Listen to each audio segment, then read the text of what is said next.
Jabatan Kesihatan Negeri Kelantan menafikan laporan media sosial sebuah agensi berita tempatan yang mendakwa seorang lagi penduduk orang asli Kuala Koh di Gua Musang meninggal dunia di Hospital Raja Perempuan Zainab II, Kota Baru.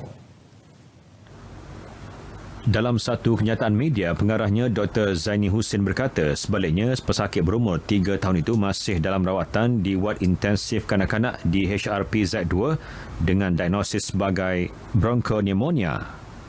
Jabatan Kesihatan Negeri Kelantan juga memaklumkan pasukan dari Pejabat Kesihatan Daerah telah melakukan carian kes secara aktif case detection di Kuala Koh dan membawa keluar 54 kes lagi yang mempunyai gejala demam dan batuk. Kes-kes tersebut telah dibawa Klinik Kesihatan Ciku 3 untuk pemeriksaan dan rawatan.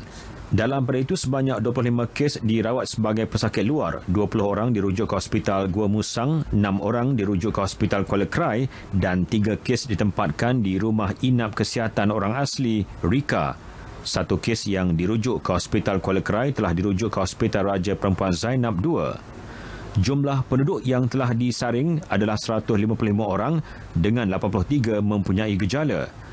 Menurut Dr. Zaini lagi, berdasarkan gejala klinikal dan cara jangkitan, kes-kes ini diisyaki mendapat jangkitan saluran pernafasan pneumonia.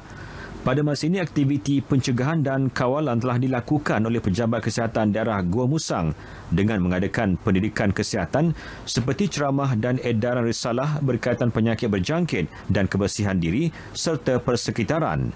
Penekanan juga diberikan berkaitan kepentingan pengasingan penduduk yang mempunyai gejala. Carian kes secara aktif masih diteruskan di perkampungan orang asli.